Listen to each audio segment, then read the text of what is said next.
Vida é o que há de mais importante, singular e inexplicável. Um fenômeno que o ser humano não consegue reproduzir em sua essência.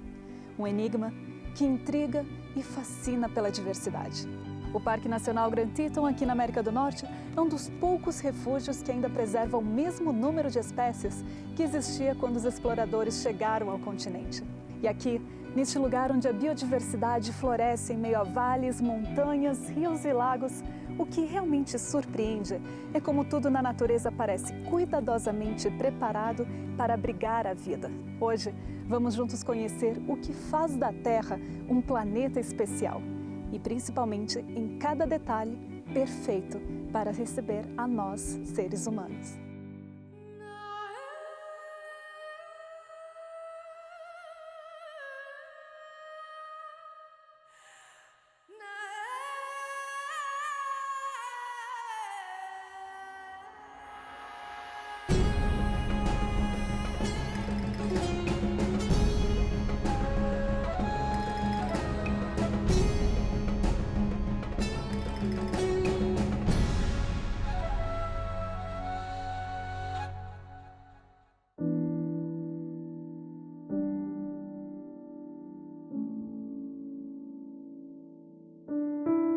We live in a really wonderful world. It's an interesting world, and we ask, we're curious, how typical is our world for other worlds? And we got a special view of this many years ago when the astronauts went out into space and they took a picture of the world, the Earth, the first time we ever saw our planet in that perspective. And it's this blue dot out in the black expanse. And when we look at the characteristics of our world, of our planet, and compare it with other planets, we see it is really pretty special.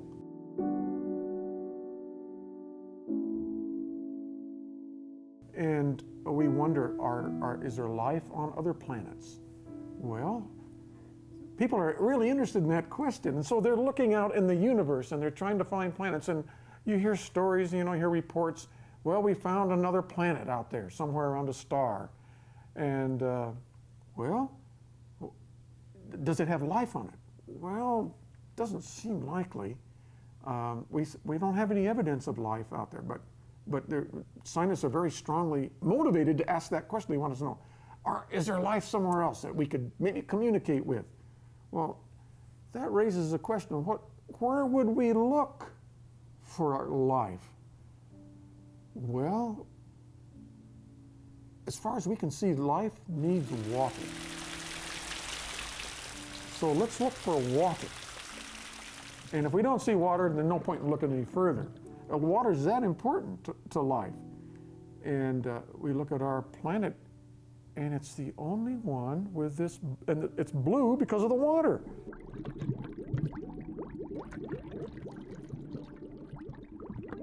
A água realmente é algo que identifica o planeta Terra. Identifica tanto que muitas pessoas até já disseram que não devia ser chamado planeta Terra, devia ser chamado o planeta Água, porque em termos de superfície do planeta, quase da ordem de 3/4 da superfície correspondem à água e apenas 1/4 à terra, terra propriamente dita, solo, chão. Então nós vemos que a peculiaridade básica do planeta Terra é água. É um fator essencial para a vida, porque os organismos vivos têm em sua constituição uma grande quantidade de água, assim como o planeta. Então nós dependemos de água, não só para viver, mas para manter nosso metabolismo. Não só para tomar, para nosso caso, mas nós precisamos da água para manter a temperatura corporal, nós precisamos da água para a estabilidade, né? Essa estabilidade de flutuação de temperatura. Então isso não acontece só conosco, mas as plantas também precisam disso. Então a constituição de água dos organismos vivos do planeta Terra é assim, diretamente relacionado com a quantidade de água líquida que nós temos no planeta. o que não aconteceria em outras condições, e é diferente de outras moléculas que têm um peso molecular muito parecido. Por exemplo, o ajuste fino da molécula de água. A molécula de água é fantástica. Ela tem, já calcularam, 68 propriedades físico-químicas únicas para a molécula de água. Então é uma molécula angular, você tem o átomo de hidrogênio, oxigênio, hidrogênio, no ângulo de aproximadamente 104 graus. Ela é líquida nas condições normais de temperatura e pressão. O seu gelo, né, a sua água sólida é menos densa, é menos denso do que a água. Então, nos países mais frios, durante o inverno, né, você teria ali, se você tivesse um lago e esse lago esfriasse demais, né, durante o inverno, e se a água fosse o gelo fosse mais denso do que a água, a vida estaria extinta naquele lago. Mas a 4 graus Celsius, né, a densidade é máxima, o gelo se forma na superfície, protege, vira uma garrafa térmica, 4 graus Celsius vai para o fundo, o gelo cobre e a vida permanece ali. Então, é um ajuste finíssimo de propriedades físico-químicas da molécula de água. E se você mudar um ângulo, um valorzinho sequer nesse ângulo, o ângulo da molécula de água, todas essas propriedades se perdem. Essa propriedade de ser líquida, das ligações de hidrogênio que ela forma, 2 ligações de hidrogênio em média por molécula de água, que só a água forma. O efeito capilar, que faz com que a água suba pelas árvores e possibilite a existência de plantas, de vegetais e tudo mais. Outro fato para ser levado em conta é que só poderia existir água em estado líquido num planeta que tivesse uma atmosfera com uma determinada pressão atmosférica. Se a pressão fosse muito pequena, ou se fosse muito grande, essa água não poderia estar no estado líquido. No nosso planeta Terra, nós temos uma atmosfera cuja pressão ao nível do solo é adequada para a existência de água no estado líquido. Agora, pode ver que com temperaturas mais baixas nas calotas polares da Terra, a água está no estado sólido. E nas altas montanhas há gelo também, porque a temperatura é mais baixa, a pressão também é mais baixa. Então, essas condições de pressão e temperatura são as adequadas para que exista água no planeta Terra nas suas 3 formas físicas: água sólida, o gelo, água vapor na atmosfera, vapor d'água, e água líquida nos mares, lagos, rios. A própria atmosfera terrestre é peculiar. Ela tem a composição exata de oxigênio e nitrogênio necessária para a existência de vida no planeta. E nessa atmosfera está vapor d'água, que também é essencial para manter outras condições necessárias à vida. Isso mostra que essa fusão entre as condições físico-químicas da Terra e as condições biológicas, o que é necessário para que a vida seja, que exista a vida no planeta, que ela esteja no planeta Terra. And we study oxygen and look at that. We say, well, you know, in order to have life like us, we need oxygen of a certain amount. Just a little bit of oxygen might support bacteria or something. But if you want something with a brain that has a lot of oxygen to feed the brain, you need to have enough oxygen. Well, what else is in the atmosphere? Well, there's lots of different kinds of gases that could be there. It's possible, I suppose, that we could have hydrogen sulfide. What a disaster that would be. Deadly poisonous gas. Or we could just have a whole atmosphere of argon. That would be okay. Very inert, wouldn't hurt us any. But we have nitrogen. Most of the atmosphere is nitrogen. Well, that's kind of convenient because nitrogen is a very important component of proteins. So there's an interaction between the atmosphere and living things in which nitrogen is incorporated into living things. So that's kind of like a bonus and nitrogen goes into our bodies and it doesn't do anything. It's just relatively calm kind of molecule. It doesn't interact with it doesn't destroy us or anything like hydrogen sulfide or sulfuric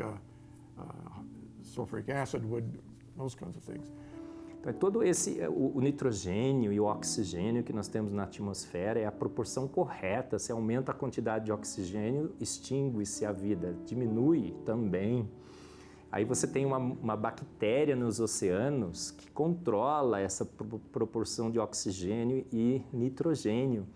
Uma bactéria fantástica que usa hidrazina, um líquido explosivo dentro dela mesma para conseguir manter a proporção de nitrogênio e oxigênio na nossa atmosfera.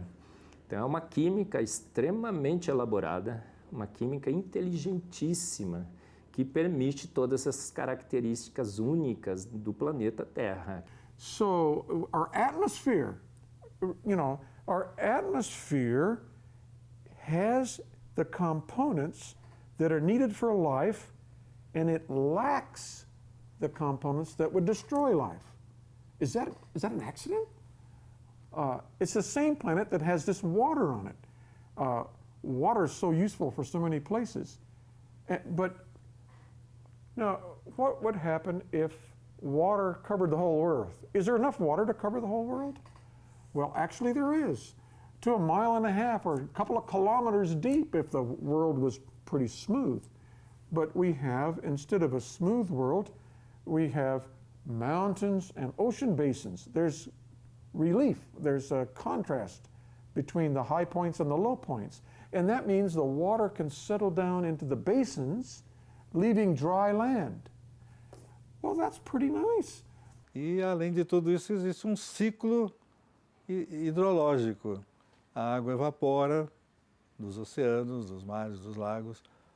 Essa água forma as nuvens, essas nuvens descarregam essa água nos continentes, sobre a parte sólida terrestre. E assim, conforme o sábio Salomão já havia dito, é um ciclo que continua interminavelmente e que permite uma variabilidade necessária para a existência da vida. Outro aspecto espetacular da Terra, ela poder ter água na sua superfície. Então, o modelo naturalista diz que a Terra foi sendo formada pela acreção de pequenas partículas do pó, do puff cósmico, e até formar uma bola incandescente de material rochoso incandescente.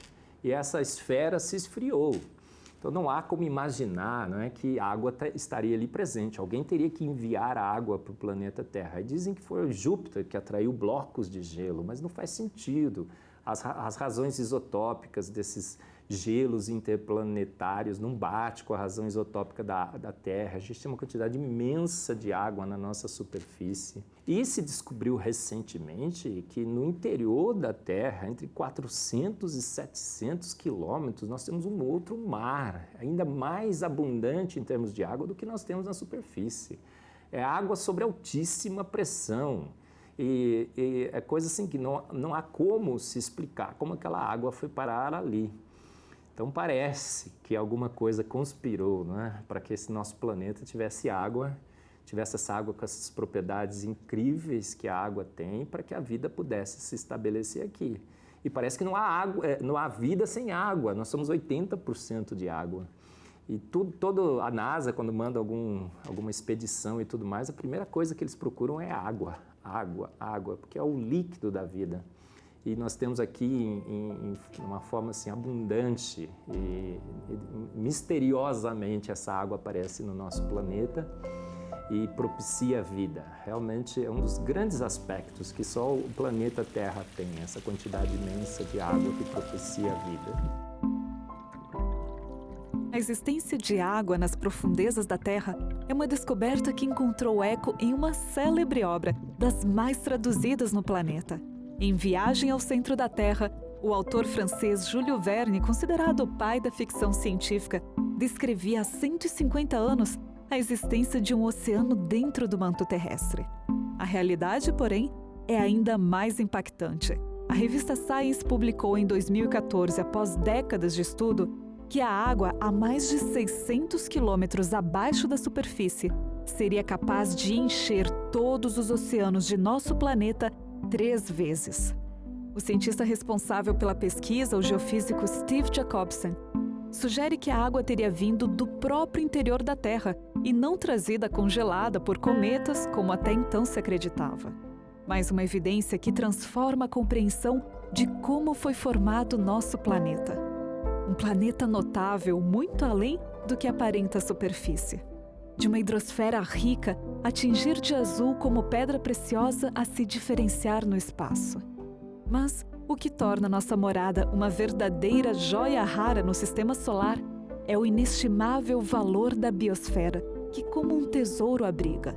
Vida em exuberante diversidade que depende não só do próprio planeta em si, mas de finos ajustes em todo o universo, como veremos a seguir. A Terra é um ambiente singular no universo. A Terra se situa numa faixa que nós chamamos de faixa de vida em relação à estrela do nosso sistema, o Sol. Essa região habitável, os astrônomos procuram em todas as estrelas para ver se há planetas dentro dessa faixa, mas não só isso é algo singular no planeta Terra. Nós temos uma gravidade muito especial em relação à formação de estruturas moleculares, cristalinas. Essa gravidade ela é especial. Gravidades menores, provavelmente nós teríamos dificuldades na formação de alguns seres vivos. Gravidades maiores também não permitiria a formação de alguns animais de grande porte. Mas não só isso, nós temos um ciclo térmico específico dentro do planeta que permite o ciclo de chuvas, permite que haja uma quantidade razoável de gás carbônico na atmosfera que possa ser utilizado pelas plantas. Essas plantas recebem radiação solar numa faixa onde não há muita radiação ultravioleta, que não permitiria a vida na Terra. De alguma forma, é como se nós vivêssemos num sistema altamente ajustado, que não poderia ter acontecido ao acaso. E eu estou falando apenas algumas características, há uma série de anomalias na Terra, em que você, ao olhar para aquilo, você diz assim, não, isso tem que ter sido projetado. É um conjunto imenso de condições que faz a vida possível no nosso planeta. A gente tem a Lua certa, com o seu diâmetro certo, a sua distância certa, causando o movimento de precessão da Terra, a sua inclinação, causando as marés, as correntes marítimas. É um conjunto imenso de condições finamente ajustadas para facilitar e para propiciar a vida no planeta Terra. The size of the Earth for living beings, the size would need to be the right size. If it's too small, there's not enough gravity to hold oxygen, for example, onto the planet. If it's too large, then you'd have to have very complex or very strong organisms to be able to withstand the force of gravity. So there's a range for size of the planet. A sua própria distância do Sol é uma distância ideal para que a vida realmente exista como nós a conhecemos. Se eu me afastasse um pouquinho mais, poucos porcentos do Sol, ou me aproximasse um pouco mais, eu teria realmente um clima totalmente inadequado para a vida. Então a posição dela, a órbita dela é ideal para a vida. Ok. A inclinação do eixo, se fosse o eixo verticalizado em relação à própria eclíptica, movimento orbital da Terra em torno do Sol, o clima seria horrível. Eu teria um clima praticamente ideal, apenas de 25 a 45 graus, latitude norte ou sul. Próximo Equador, 25 para cima e 25 graus para baixo de latitude, um clima tórrido. E de 45 para cima, no hemisfério norte, e para baixo no hemisfério sul, muito frio. Quer dizer, a inclinação do eixo é ideal para a vida como nós conhecemos. Tudo parece que está adequado à vida. É o princípio antrópico, não é? O princípio antrópico diz que parece que tudo na Terra favorece a vida. Mas não é só a distância, a translação, o tempo que a Terra demora para dar uma volta em torno do Sol. Se esse tempo fosse mais longo ou mais curto, os climas seriam realmente muito exagerados, ou muito frio ou muito quente. Né? Então, parece que essa revolução em torno da Terra é o ideal. A rotação da Terra, se o dia fosse 50 horas ou de 5 horas, a vida seria inviável. Então, esse período de 24 horas está ajustado à vida que nós temos aqui. As coisas estão todas ajustadas. O movimento de precessão causa as estações, então a gente tem primavera, verão, outono, inverno. Tem um campo magnético que nos protege do vento solar. São 2 campos, descobriu-se recentemente mais um campo protetor para a Terra. É uma coisa fantástica, realmente um conjunto imenso de variáveis que a gente não vai encontrar em nenhum outro planeta desse universo. Só aqui nesse planeta. Então há algo muito, muito especial. It's been suggested that plate tectonics is important for life, that the plate tectonics recycles the elements that are necessary for living organisms. And they have a long list of things that are necessary. Para mí, esas son todas evidencias de la existencia de un diseñador que tuvo que especificar todas estas cantidades y estas cifras, estas constantes, para que eventualmente tengamos el universo que tenemos, donde evidentemente en algunos lugares, como acá en este planeta, están las condiciones para la vida. See, our world needs some energy because chemical reactions are what drive our living systems. So we need some source of energy. We get our energy, of course, from plants, but where do plants get it? Well, they get it from sunlight. You know, there's plenty of energy in a nuclear bomb, but that doesn't help. That destroys life. Living organisms don't get their energy from a nuclear bomb. They get it from the sun, and the sun is off in space at a safe distance. Did you know that the distance from the sun to the earth is such that the intensity of light reaching us is sufficient to warm our world in combination with the water and atmosphere, keeping the temperatures in a range that's compatible with life.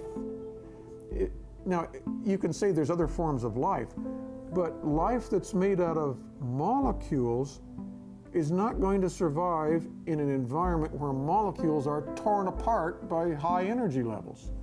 So here we are in a planet that has a temperature range that's compatible with maintenance of molecular integrity and including complex molecules that are fairly easily torn apart.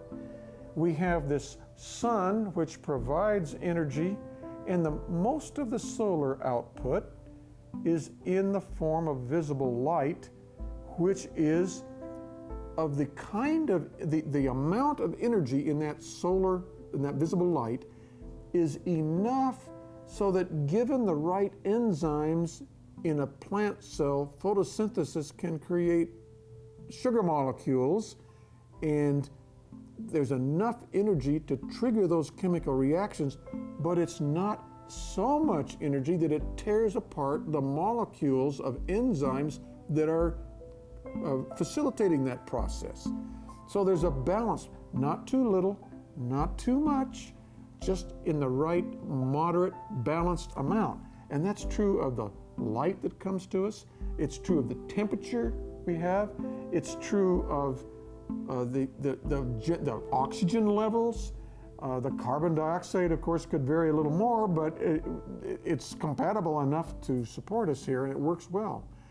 So, what are the chances of a planet being like that? Condições apropriadas, ajustes perfeitos para a vida e caos.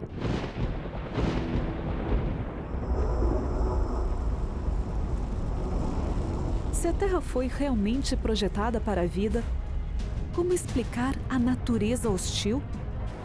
Tsunamis,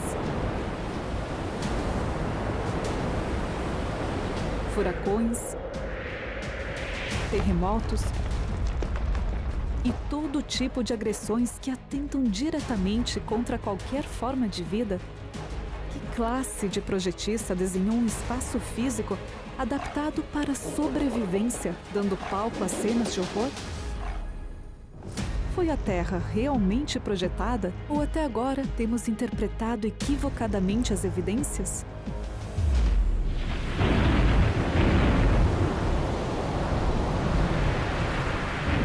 Sem dúvidas, este é um tema complexo que precisamos analisar mais profundamente em nosso próximo episódio.